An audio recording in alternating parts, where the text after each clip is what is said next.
जरांगेंच्या विरोधातील भाषा भाजप नेत्यांना निवडणुकीत महागात पडेल। मनोज जरांगे पाटील यांच्या विरोधात भाजप नेत्यांची जी भाषा सुरू आहे त्याचे परिणाम भाजपाला येत्या विधानसभा निवडणुकीत भोगावे लागतील, असा इशारा संभाजी ब्रिगेडने दिला आहे। या संबंधी प्रसिद्धीस दिलेल्या पत्रकात म्हटले आहे की गेल्या अनेक महिन्यांपासून मराठा समाज मनोज जरांगे पाटील यांच्या नेतृत्वात आरक्षणाची मागणी करत आहे।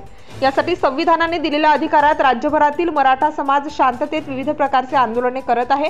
राज्य सरकारने मनोज जरांगे पाटील यांना विविध आश्वासने दिली, परंतु ती पाळली नाहीत। सगळे सोयरे अधिसूचनेचे कायद्यात रूपांतर करणे, मराठा समाजाला ओबीसी प्रवर्गात आरक्षण देणे याबाबत सरकारने मराठा समाजाची फसवणूक केली।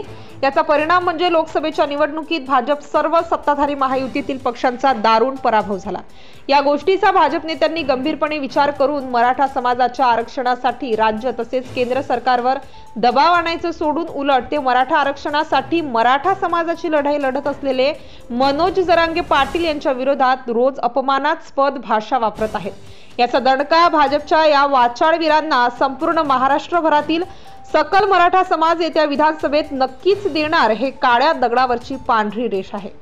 जरांगे पाटील यांच्या विरोधात भुंकणाऱ्यांचा संभाजी ब्रिगेड बंदोबस्त करणार, असा इशारा संभाजी ब्रिगेडचे शहराध्यक्ष सतीश काळे यांनी पत्रकाद्वारे दिला आहे। या प्रसिद्धी पत्रकावर पुणे जिल्हा अध्यक्ष गणेश दहिभाते, शहराध्यक्ष सतीश काळे, पुणे जिल्हा कार्याध्यक्ष वैभव जाधव, सचिव रावसाहेब गंगाधरे, शहर कार्याध्यक्ष दिनेश मराठे यांच्या स्वाक्षऱ्या आहेत। Subscribe now and press the bell icon. Never miss an update.